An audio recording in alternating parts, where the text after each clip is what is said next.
Hello, Spartan fans, and welcome to another edition of the Spartan Sideline Report here on NSUSpartans.com. I'm Ross Gordon, the play-by-play voice of the Spartans, joined by Assistant Sports Information Director Mike Bello. We'll be also joined shortly by bowling head coach Wilhelmenia Harrison and sophomores Carrie Hickey and Kelsea Yarbrough. First of all, Mike, the Spartans won the championship last year. The championship just concluded. Maryland Eastern Shore won. Not the finish that the Spartans wanted, but still a solid year. Finished highest ever ranked in the polls. So it's a lot to look forward to if you're the head coach of Wilhelmenia Harrison, and you still have some more bowling to do. Yeah, I think last year kind of set the bar for them, and I'm sure they were disappointed because they wanted to keep setting that bar higher this year. Sometimes it doesn't always happen. Sometimes you just have a bad weekend, and like you said, they didn't really bowl as well as they thought they would have, especially because the MEAC Championship was at their home lanes over there in Chesapeake. But like you said, last year they didn't get into the NCAA championships, which they felt they should have. So now this year they get another shot. They get to go to the USBC, which is maybe actually one step higher than the NCAA. So for them, it's a way to finish off their season on a strong note. We'll talk a little bit more about the USBC National Championship in just a few moments. University of Maryland Eastern Shore, which has won the last couple of national championships, won the MEAC tournament. And again, if you're Norfolk State, you see what they have, and you're starting to build that type of program led by Thea Spears, who was a first-team All-MEAC pick.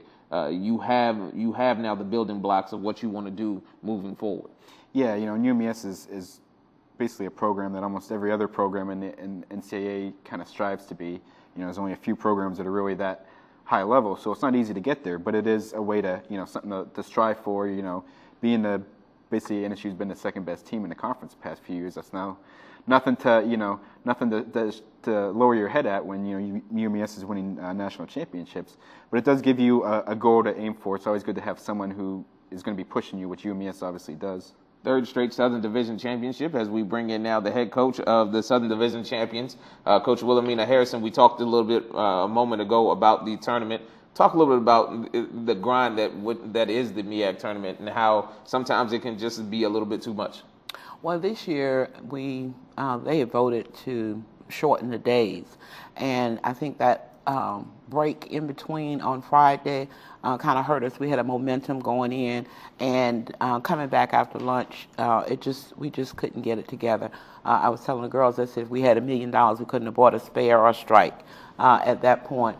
And I think that was a change. Where normally we bowl on Fridays all day long. It's usually a longer day, and this year they came back and said that we were only going to do traditional games on Friday, and then they did 2 in the morning and then 2 in the evening, and kind of broke it up for lunch. And normally we don't have that break there, and I think that was that affected us greatly because we did have that momentum at the end of right before the lunch, and then coming back we just could not pull it together.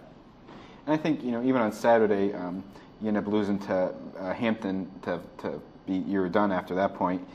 When you go into these tournaments, like you said, sometimes you're not bowling as well. Sometimes you just can't quite find that your spot on the lanes, and sometimes you do. And looking back, do you guys feel like you had the opportunity there that you could have had it? What could you have done maybe differently? Or I think we did have an opportunity early on. I think it was a lot of pressure. We tried to keep the girls calm the whole week.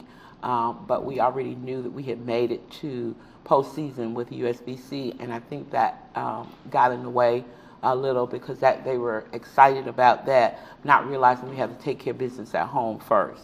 And I think that had an impact on them also. There was the momentum going in.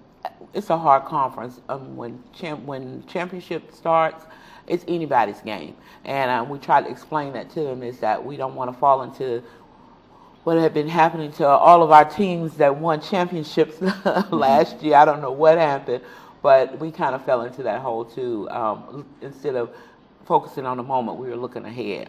Coach, you talk about what a traditional weekend is in bowling. You normally get there, you have the open games where you just bowl to get seeding into Saturday's matchups, and then Sundays and normally the finals. Talk a little bit about how that Friday day really sets up your weekend, because if you bowl well on Friday, it really turns into Saturday, and Saturday turns into Sunday. Right. What happens is on Friday we usually come in and bowl quads. That's 4 games against each team, and that sets up the bracket for going into Saturday and Sunday. And if you bowl well on Friday and rack up the points, then we end up being, say, in the top 1 or 2. And we've ended up doing that in a lot of tournaments this year. We've finished in the top 4, the top 6, top 9. So we've, kind of had that going. And so we thought that momentum on Friday was going to carry us on into Saturday. But we didn't bowl well on Friday either, which we had to regroup. We had to come back, try to motivate them to say it's okay. We still got, we're still in this. Sometimes it works and sometimes it doesn't. Kelsey and Casey here with us as well, younger players. So you experienced the success of last year and then moved into this year, and you expected the same thing. First of all, we'll start with you, Casey. Talk a little bit about the journey this year and how you wanted things to go, but just couldn't get it to go. We had high expectations for us. We thought that since we did so well throughout the year, that we deserved to finish off really strong, I guess you could say. I don't think it was meant for us because we just couldn't find anything. We couldn't carry like we did last year, and there was something going on that we just didn't feel, I guess you can say. But in the end, looking back at the season, we still did really well, and we still have another weekend to go. So. And Kelsey, obviously the season's not done yet, and it's a disappointment not winning the MEAC championships, but in the end, you still had a great season. It's still not over yet. You can still do some noise when you go to the USBC. So how do you guys, as a team, put that MEAC championship behind you? Obviously, it'll have been a few weeks between that and the USBC. So how do you guys kind of just put it behind you and work on the next step from there? Once MEACs are gone, we kind of just move forward with what's next. So I know we didn't do well, but we kind of had our minds set for USBCs. It's something new, so we look forward to it. You talk a little bit about the USBC and what it means, because, again, we talked about it earlier, and how you look at the NCAA where you only invite 10 teams, and then USBC is 16 teams, teams that you probably don't see that much throughout the year, because the teams in the NCAA tournament you probably have seen throughout the year. 16-team field, which might include some, like Coach said earlier, some D3 schools, some NAIA schools. Talk a little about how that changes the game and what that means for you guys to be invited after finishing in top 4 in your sectional to the Nationals. Well, it put Norfolk State out there. Like, we're seeing teams that we've never seen before, and they'll be able to know us if we show up. But it's going to be something new, but I think we'll be okay. I think this, too, obviously is, like she said, a chance to get your name out there, a chance for people to recognize Norfolk State bowling. Obviously winning the MEAC last year helped a little bit, but, you haven't been to the NCAAs yet, and that would help a lot. But this is another chance for like the young kids, the high school kids to see what you have, and, see that Norfolk State bowling is on the rise, too. I think it also will get a chance, an opportunity for some of the other teams that are there to see Norfolk State. Because you have a lot of kids that don't realize when they come out of high school, they have a passion for bowling, but they don't realize the opportunities that are out there in terms of scholarships. So we also will put ourselves out there, and then those kids will know that they can come and bowl, and they can possibly get a scholarship and help us win a national championship. Casey, Kelsey, both of you not from the state of Virginia, Florida, and North Carolina, respectively. Talk a little bit about some of the things that attracted you to Norfolk State. To be quite honest, I didn't even know Norfolk State existed until they found me at Nationals one year. It was the summer of 2011, so I already graduated high school, and I had other plans set, but I ended up going to this Nationals tournament, and I ended up doing really well, and I had schools looking at me, and they stuck out the most to me, I guess you can say, and then I started doing more research and ended up. Was it tough coming from Florida? And you came in mid-semester too, so like the team was already kind of set. Was that difficult for you? One, being so far away from home, and then two, coming in mid-semester when the team's kind of already been set in their ways, sort of? It definitely was difficult because, like you said, I've never been away from home that long and that far, especially. I've only been to Iowa State a couple times, so it's very different, new experience, and especially coming in when they already have bowled together, they've gotten to know each other, and they've already bowled tournaments together, so I was just kind of thrown in there. And Kelsey, we look at it, and people look at sports when it comes to the Division I level, and they are pretty much associated with basketball, football, baseball, softball. Bowling isn't what people look at when they think about Division I athletics. But it seems like this team has sort of made it a staple here at Norfolk State. What has been some of the things that has made it stick out here at Norfolk? I could guess like us winning MEACs last year, because a lot of people didn't know about it a lot, and when we won, it kind of just threw us out there. People started looking at us more and give us more respect. And I think too, what helps with you guys, the bowling team, is you're very active with the other sports. We see you out there at tennis, at softball, at the basketball games all the time. So it's good that, you know, people, like she said, people don't always know you guys, we even have a bowling team, but you guys are out there with your bowling shirts, Spartan Bowling, and people are realizing that, they're seeing you out there, and that does help build the program up too.